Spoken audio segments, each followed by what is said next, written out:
चाहे कुंवारे मर जाना, लेकिन इन 3 लक्षणों वाली स्त्रियों से कभी विवाह मत करना और हमेशा बच करके रहना, और इनसे कदापि विवाह मत करना।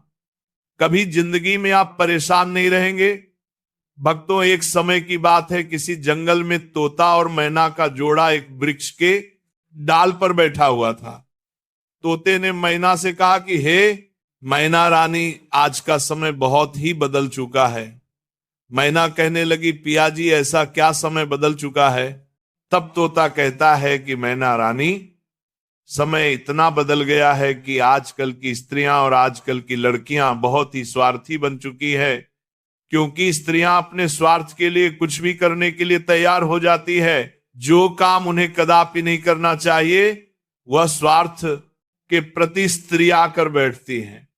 मैना कहती है कि पिया जी, मैं तुम्हारी बात से सहमत नहीं हूं। स्त्रियां कैसे स्वार्थी हो सकती हैं? आप हमारी नारी जाति की बुराई कर रहे हैं। तोता कहता, नहीं मैना, तुम हमारी बात पर विश्वास करो। तब मैना कहती, नहीं स्वामी, मैं तुम्हारी बात पर विश्वास नहीं कर सकती हूं।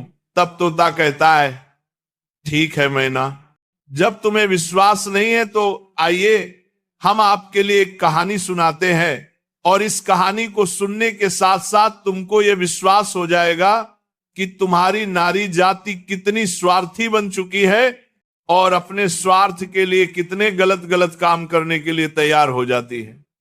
भक्तों, तभी मैना कहती है, ठीक है स्वामी, पहले आप वो कहानी सुनाइए और सिद्ध करके बताइए कि हमारी नारी जाति स्वार्थी है या नहीं। भक्तों, तब तोता अपनी मैना रानी को वो कहानी सुनाता है। तोता कहता है, हे मैना, एक समय की बात है, किसी नगर में 3 दोस्त रहते थे। एक राजा का लड़का था जो राजकुमार था, एक बनिया का लड़का था और एक साहूकार का लड़का था। 3 दोस्त थे। तीनों में बहुत गहरी दोस्ती थी, क्योंकि वह तीनों साथ साथ पढ़े थे और साथ ही साथ बड़े भी हुए थे।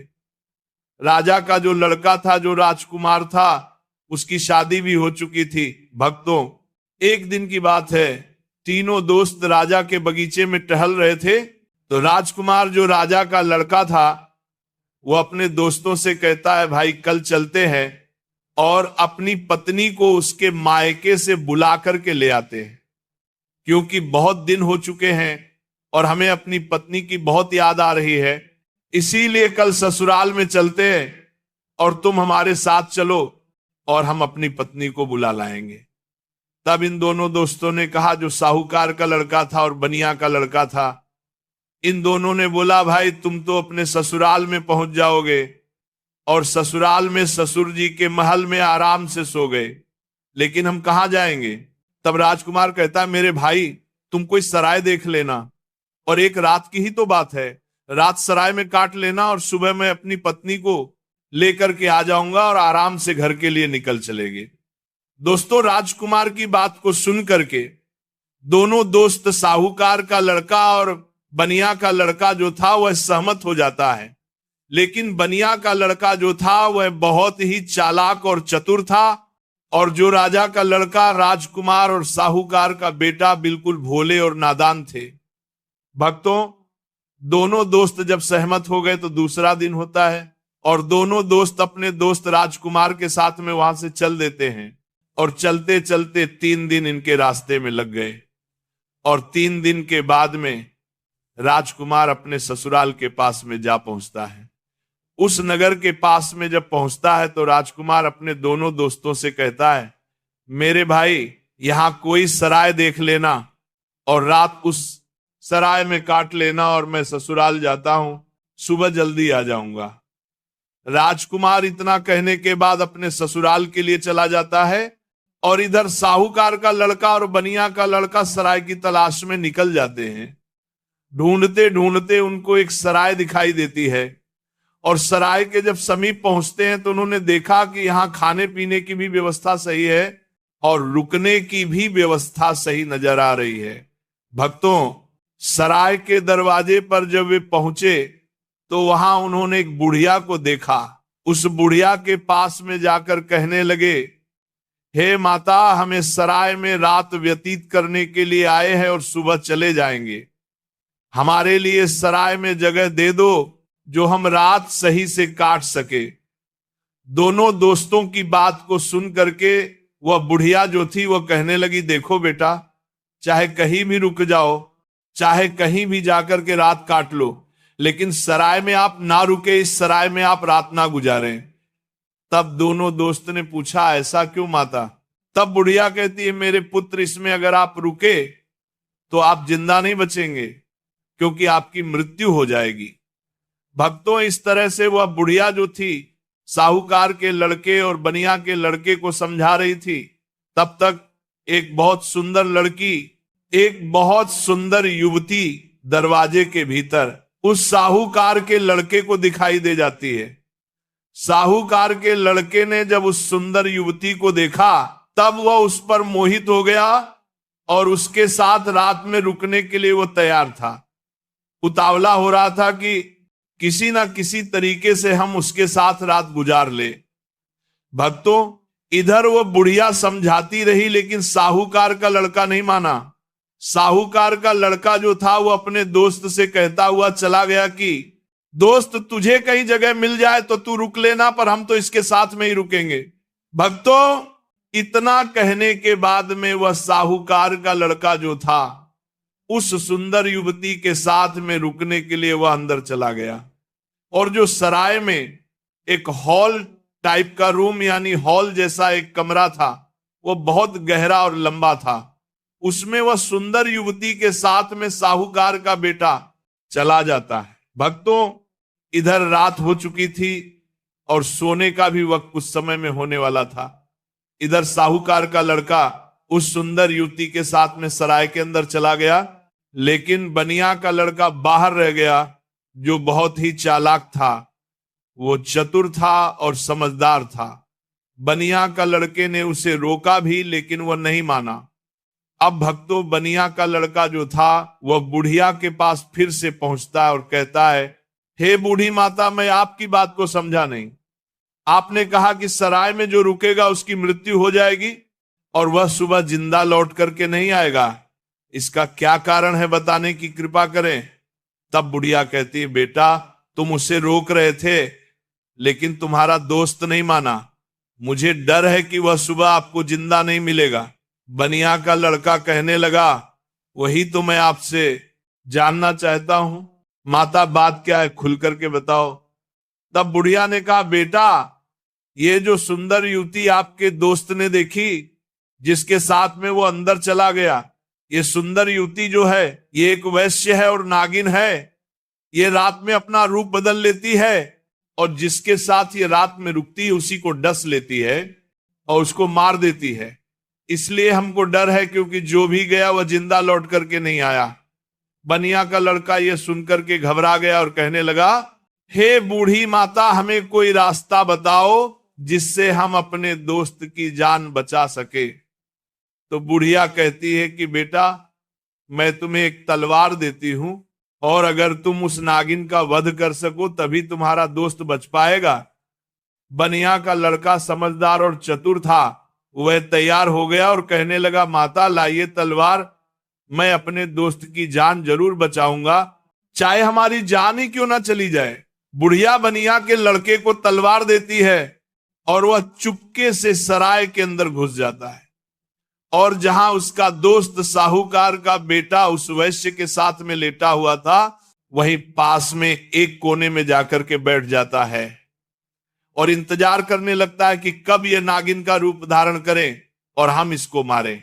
आधी रात का समय होने वाला था और तभी वह सुंदर युवती जो नागिन थी वह अपना रूप बदलती है और जैसे ही साहूकार के लड़के को काटने वाली होती है तो उसका दोस्त बनिया तलवार लिए तो बैठा ही था, एकदम से उसने तलवार चलाई और नागिन का वध कर दिया और वह सुंदर युवती मर गई। इस तरीके से उसने अपने दोस्त की जान बचाई और उस मरी हुई नागिन को पलंग के नीचे रख दिया एवं छुपा दिया। इतना काम करने के बाद, अपने दोस्त की जान बचाने के बाद सराय से बाहर निकल आता है और जब बाहर निकल आया तो उसने क्या देखा, कि एक सुंदर स्त्री जो है वह जंगल की तरफ जा रही है। उसने देखा और विचार किया कि सुंदर स्त्री जंगल में इतनी रात में कहां जा रही है, हमें देखना चाहिए, इसके पीछे पीछे जाना चाहिए और ये जानकारी लेना चाहिए कि ये जा कहां रही है। वो बनिया का लड़का जिसके हाथ में तलवार था, जिसने नागिन का वध किया था, वह उस सुंदर स्त्री के पीछे चल देता है और वो बनिया का लड़का सोचता जा रहा है कि ये सुंदर युवती कहां जा रही।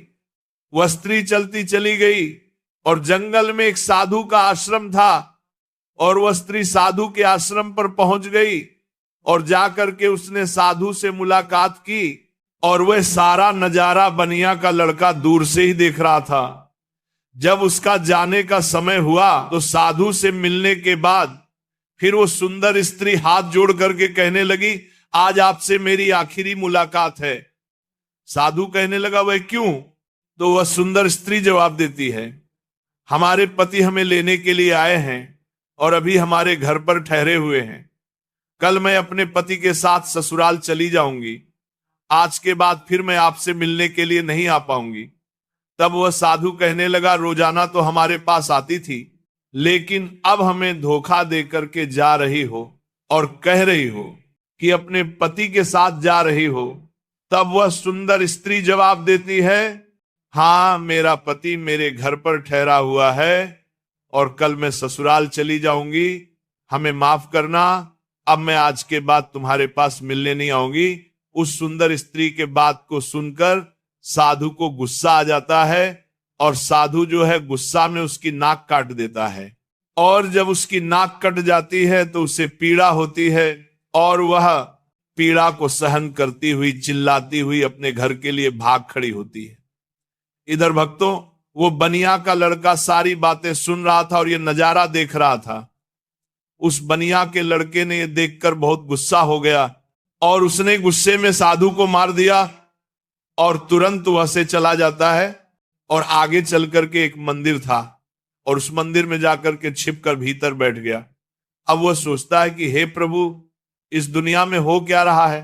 अब इधर जो वो बनिया का लड़का मंदिर के अंदर बेचारा चुपचाप बैठा हुआ था, वहां पर कुछ चोर आते हैं और चोर मंदिर के बाहर से हाथ जोड़ करके कहते हैं, हे देवी माँ, हम चोरी करने के लिए जा रहे हैं और अगर ये हमारी चोरी आसानी से हो जाए और हम ना पकड़े गए तो कल हम तुम्हारे पास तुम्हारे लिए राजा की लड़की को लाएंगे और उसकी बलि चढ़ाएंगे।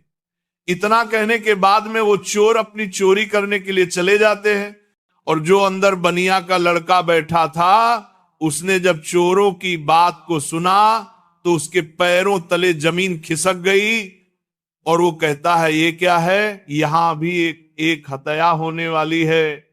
हे प्रभु, ये हो क्या रहा है।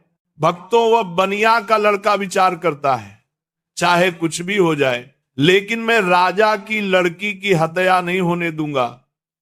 ये सोच करके वो मंदिर में बैठा रहा। इधर भक्तों क्या हुआ कि वो स्त्री जो थी जिसकी नाक साधु ने कटी थी, वो अपने घर पर पहुंची और उसने रोना धोना बंद किया। बाकी पीड़ा तो सता रही थी। उसने विचार किया, अगर सुबह लोग हमको देखेंगे तो पता नहीं, ना जाने मेरे बारे में क्या कहेंगे। हमें शर्म से अपना सर नीचा झुकना पड़ेगा। क्यों ना हम अपने पति को फंसा दे और ये कह दे कि हमारे पति ने मेरी नाक काट ली। तो वही हुआ, सवेरा होने वाला था और जैसे ही थोड़ा प्रकाश होने को था तभी वो चिल्लाने लगी और कहने लगी कि देखिए देखिए, हमारे पति ने हमारी नाक काट ली। भक्तों, घर वाले जो थे वो एकदम से भाग करके आते हैं और उसके पति को बंदी बना लेते हैं। जो राजकुमार था, जो राजा का लड़का था, उसको पकड़ लेते हैं और पकड़ करके वहां से राजा के सामने पेश कर देते हैं। राजा वो सारा वृतांत जान करके उसको जेल में डाल देता है। इधर पूरा दिन व्यतीत हो गया। उसका दोस्त जो बनिया था, उसने पूरा दिन इधर उधर बैठ करके काट लिया और जब रात हो गई तब उसी मंदिर में जाकर के वे छुप करके बैठ गया, क्योंकि उसे मालूम था कि ये चोर राजा की लड़की को पकड़ करके जरूर लाएंगे, उसकी हत्या जरूर करेंगे, लेकिन मैं उसकी हत्या नहीं होने दूंगा। जब रात हो गई तो मंदिर में जाकर के तलवार लेकर के छिप कर बैठ गया और इधर आधी रात जब होती है तभी वो चोर राजा की लड़की को पकड़ करके लाते हैं और मंदिर के बाहर बैठ जाते हैं। कुछ देर बैठ करके बातें करते हैं और कहते हैं, देवी माँ तुमने हमारी बातें सुन ली है, कितनी बढ़िया हमें चोरी करवा दी, पकड़े भी नहीं गए और बहुत मालदार भी बन जाएंगे क्योंकि हमने बहुत माल लूटा है। इस तरीके की बातें कुछ देर करते रहे। फिर उनमें से एक बोला, देख भाई, अब उस लड़की को जल्दी ले जा और देवी माँ के सामने उसका सर काट देना और उसकी बलि चढ़ा देना। तो भक्तों, उन चोरों में से एक चोर जो था वह राजा के लड़की को पकड़ करके अंदर मंदिर में प्रवेश करता है और देवी माँ की जहां पर मूर्ति थी वहां पर ले जाता है और उसे लड़की का सर काटने के लिए जैसे ही वो चोर जाता है तो बनिया का लड़का तो वहां तैयार ही बैठा हुआ था और वह चोर राजा के लड़की का सर नहीं काट पाया क्योंकि उससे पहले ही बनिया के लड़के ने उस चोर को मार दिया और चोर को मार करके उसकी लाश को एक बगल में रख दिया। इधर भक्तों, उन चोरों में से एक चोर कहता है, देख भाई, वो हमारा एक साथी गया है, वो लौट करके नहीं आया है, अरे तू जा और देख कर आ, क्या उसने बलि चढ़ा पाई या नहीं चढ़ा पाई। भक्तों, ऐसे ही दूसरा चोर जो है जैसे ही मंदिर में प्रवेश करता है तो वो बनिया का लड़का तैयार बैठा हुआ था, उसने उसको भी मार दिया। कहने का मतलब यह है कि इसी तरीके से उस बनिया के लड़के ने जितने भी चोर थे सारे चोरों को मार दिया और उस राजा की लड़की की रक्षा की। जब सारे चोरों को मार देता है तब वो लड़की निर्भय हो जाती है और उसके बाद में वह बनिया का लड़का राजा की लड़की से कहता है कि चलो हम तुम्हारे घर तक तुम्हें छोड़ देते हैं। भक्तों, राजा की लड़की घबराई हुई थी, उस बनिया के लड़के के साथ में चल देती है और इधर राजा की जो लड़की थी वह बनिया के लड़के से प्रेम करने लगी और कहने लगी कि हम तुमसे विवाह करना चाहते हैं। भक्तों, बातों ही बातों में वो लोग राजा के घर तक पहुंच गए और घर के दरवाजे पर जैसे ही पहुंचा तो बनिया का लड़का ने मना कर दिया, नहीं, मैंने तुम्हारी रक्षा की है, इसका मतलब ये नहीं है कि मैं तुमसे विवाह करूं, मैं ऐसा कदापि नहीं कर सकता। राजा की लड़की को गुस्सा आ गया और कहने लगी, अगर आप हमारे साथ शादी नहीं करेंगे तो मैं आपको जेल में डलवा दूंगी। बनिया का लड़का कहने लगा, जैसी आपकी मर्जी, लेकिन मैं शादी नहीं करूंगा। भक्तों, तभी राजा की लड़की दरवाजे पर चिल्लाती है और कहती है, बचाओ, ये हमको पकड़ करके ले जाना चाहता था और ये हमारी इज्जत लूटना चाहता था। भक्तों, राजा की लड़की को चिल्लाते हुए सैनिकों ने देखा तो सैनिकों ने भाग करके उस बनिया के लड़के को पकड़ लिया और राजा के सामने पेश कर दिया और कहा कि राजा साहब, ये तुम्हारी लड़की की इज्जत लूटना चाहता था, ये आपकी लड़की को पकड़ करके ले जाना चाहता था, वह तो आपकी लड़की चिल्लाने लगी इसलिए मैंने बचा लिया, अगर वो नहीं चिल्ला पाती तो यह आपकी लड़की के इज्जत के साथ खिलवाड़ कर देता। भक्तों, ये सुनने के बाद राजा को क्रोध आ गया और उसने पकड़ करके उस बनिया के लड़के को जेल में डाल दिया, जहां उसके दोनों दोस्त भी मौजूद थे, जो साहूकार का लड़का था और राजा का लड़का था। वो दोस्त भी उसे मिल गए। साहूकार के लड़का को सराय वालों ने पकड़वा दिया क्योंकि इसने एक वैश्य व सुंदर युवती का वध किया, इसलिए वो भी वहां जेल में मौजूद था। अब तीनों दोस्त जेल में जाकर के मिल जाते हैं और एक दूसरे के साथ में वहां बैठ जाते हैं। इधर भक्तों, अगला दिन हुआ और वो राजा दरबार में तीनों को बुलाता है। इन तीनों को राजा ने पकड़ करके जेल में बंद किया था और उन्हें सजा सुनाने के लिए तैयार हो जाता है। दरबार लगा हुआ था और राजा ने जो साहूकार का लड़का था जिसने वैश्य का वध किया था उसे अपने पास में बुलाया और उससे कहा कि क्यों रे, तेरा क्या नाम है, कहाँ का रहने वाला है। तब वह लड़का कहने लगा कि मैं साहूकार का बेटा हूं। राजा कहने लगा, ये बता तूने वैश्य का वध क्यों किया, उसे क्यों मारा। अब भक्तों, उस साहूकार के लड़के को कुछ मालूम ही नहीं था। जो राजा को बता सकता उसे नहीं मालूम था कि वैश्य का वध किसने किया। वैश्य का वध साहूकार के लड़के ने किया नहीं था जो उसे मालूम होता। राजा ने फिर पूछा, चुपचाप क्यों खड़ा है, बता कि तूने वैश्य का वध क्यों किया। भक्तों, तब वो साहूकार का लड़का तो नहीं बोल पाया, लेकिन जो बनिया का लड़का था वो कहने लगा, महाराज क्षमा चाहता हूं जो बीच में हमको बोलना पड़ रहा है, इसे कुछ मालूम नहीं है, इसने वैश्य का वध नहीं किया, क्योंकि वैश्य का वध मैंने किया है। राजा कहने लगा, तो बता तूने क्यों किया, बात क्या है।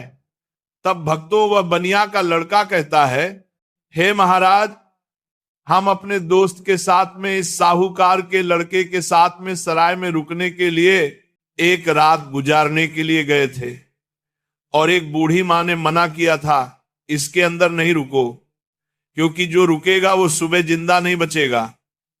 लेकिन ये हमारा दोस्त नहीं माना, और उसने सुंदर वैश्य को देख करके रात गुजारने के लिए अंदर सराय में चला गया। मुझे उस बुढ़िया के द्वारा मालूम हुआ कि यह नागिन है, और यह नागिन के रूप में आकर के इसको डस लेती, इसलिए तब मैं तलवार को लेकर के अपने इस दोस्त की जिंदगी बचाने के लिए जहां यह पलंग पर वैश्या के साथ सोया हुआ था, वहीं एक कोने में जाकर के बैठ गया, और जैसे ही उस वैश्य ने रूप बदला और नागिन बनकर के हमारे दोस्त को डसने के लिए तैयार हुई, मैंने तुरंत उसको मार दिया। अगर आपको विश्वास नहीं है तो जहां पलंग पड़ा हुआ है उसके नीचे हमने मरी हुई नागिन रख दी है, आप देख लीजिए। तब राजा ने सैनिकों को भेजा, और वहां सैनिकों ने जा करके वही मरी हुई नागिन पाया, और आकर के सारी बात राजा को बताई कि यह सत्य बात है। तो भक्तों, राजा प्रसन्न हो गया और कहने लगा, ठीक है, तूने दोस्ती का फर्ज निभाया है, जो अपनी दोस्त की जिंदगी बचाई है। राजा साहूकार के लड़के को छोड़ देता है। उसके बाद में राजा जो था वो राजकुमार, यानी कि जो राजा का लड़का राजकुमार था, उसको बुलाता है और उससे पूछता है कि तू बता कि तूने अपनी पत्नी की नाक क्यों काटी। अब भक्तों, उसको भी नहीं मालूम था नाक किसने काटी है, वो भी चुपचाप खड़ा था। राजा ने फिर दोबारा पूछा कि बोल क्यों नहीं रहा है, कि तूने अपनी पत्नी की नाक क्यों काटी। तब भक्तों, वो बनिया का लड़का फिर से हाथ जोड़ करके कहने लगा कि महाराज क्षमा करें, इसको भी नहीं मालूम, इसने अपनी पत्नी की नाक नहीं काटी है। नाक किसने काटी है वो सारा वृत्तांत मैं आपको सुनाता हूं। तब उस बनिया के लड़के ने राजा को बताया कि यह लड़की साधु से प्रेम करती है, रात में साधु से मिलने के लिए गई, मैं इसके पीछे पीछे गया, इसने कहा कि मैं कल से तुमसे मिलने नहीं आ सकती, मेरा पति मुझे लेने के लिए आया है। ये सुनकर के उसे साधु ने उसकी नाक काट ली, और इसने आकर के अपने पति को फंसा दिया। इसने गलत किया। राजा कहने लगा, मैं तेरी बात पर विश्वास कैसे करूं। तब उस बनिया के लड़के ने कहा, महाराज सैनिकों को भेजिए जहां उस साधु का आश्रम है, देख लीजिए कि मैंने साधु का वध कर दिया है। भक्तों, सैनिक जाते हैं आश्रम पर, उस मारे हुए साधु को देखते हैं और राजा को बताते हैं कि महाराज बात सत्य है। भक्तों, तब वो राजा उसे राजकुमार को भी छोड़ देता है, वो भी बच जाता है। भक्तों, फिर अब बारी आती है उस बनिया की लड़के की, जिसने राजा के सामने अपने दोस्तों की जिंदगी बचाई। राजा उस बनिया की लड़के से बोलता है कि तूने तो अपने दोस्त को बचा लिया, लेकिन अब तू बता कि तू हमारी लड़की को पकड़ करके क्यों ले जाना चाहता था, इसके साथ में दुर्व्यवहार करना क्यों चाहता था, इसकी इज्जत से खिलवाड़ करना क्यों चाहता था, अब तू नहीं बचेगा। तब वो बनिया का लड़का कहता है कि महाराज क्षमा करें, आपकी लड़की जो है ना, इसने हमें गलत फंसाया है। आपकी लड़की की बलि चढ़ाने के लिए कुछ चोर उसको पकड़ करके ले गए थे, मैं उसी मंदिर में था, मेरे हाथ में तलवार थी क्योंकि मैं साधु को मार करके आया, और आपकी लड़की को मारने के लिए जैसे ही एक चोर अंदर मंदिर में आता है मैंने उसको मार दिया, दूसरा आता है उसको भी मार दिया। इसी तरीके से जितने भी चोर थे मैंने सबको मार दिया, और सभी मंदिर में ही पड़े हुए हैं। अगर विश्वास नहीं है तो सैनिकों को भेज करके देख लीजिए। वही हुआ, सैनिक जाते हैं मंदिर के पास में, मंदिर में जाकर के देखते हैं तो उन चोरों की लाशें पड़ी हुई थी। तो सैनिकों ने आकर के सारी बात राजा से कही कि महाराज बात सत्य है, आपकी लड़की की रक्षा किसने की है? इसने इज्जत से खिलवाड़ नहीं किया और ना ही इज्जत लूटने की कोशिश की है। वो बनिया का लड़का कहता है, हाँ राजा साहब, मैं आपकी लड़की को पकड़ करके क्यों ले जाऊंगा। और सुनिए महाराज, चोरों से बचा करके जब आपके लड़की को घर छोड़ने के लिए आ रहा था, तब आपकी लड़की हम पर आसक्त हो गई, प्रेम करने लगी और विवाह करने की जिद करने लगी। मैंने कहा मैं ऐसा कदापि नहीं कर सकता। मैंने जिस लड़की की रक्षा की है और उसके बदले में मैं उससे विवाह करूं, उसकी इज्जत से खिलवाड़ करूं, ऐसा मैं नहीं कर सकता। मैंने उसे मना किया तो उसने कहा अगर तुम हमसे विवाह नहीं करोगे तो हम अपने पिता से कहकर तुम्हें जेल में डलवा देंगे। और उसने वही किया। बनिया के लड़के के बात को सुन करके राजा जो था उसका चेहरा शर्म से नीचे झुक जाता है और तब उसने बनिया के लड़के को आजाद कर दिया और माफी मांगी कि जाओ बेटा तुम आजाद हो, तुम्हारी गलती नहीं है। इस तरीके से वो बनिया का लड़का जो था अपने दोनों दोस्तों को बचा लेता है और खुद भी बच जाता है और तीनों दोस्त हंसते हंसते अपने नगर में चले आते हैं और आराम से फिर वही रहने लगते हैं। तो दोस्तों अब वो तोता कहता है कि हे मैना देख लिया, इस तरीके से नारी जात स्वार्थी बन चुकी है और अपने स्वार्थ के लिए गलत से गलत काम के लिए तैयार हो जाती है। अब उसे गलत काम के लिए चाहे कुछ भी करना पड़े, चाहे कितने भी कष्ट झेलने पड़े, चाहे किसी के भी जिंदगी से खिलवाड़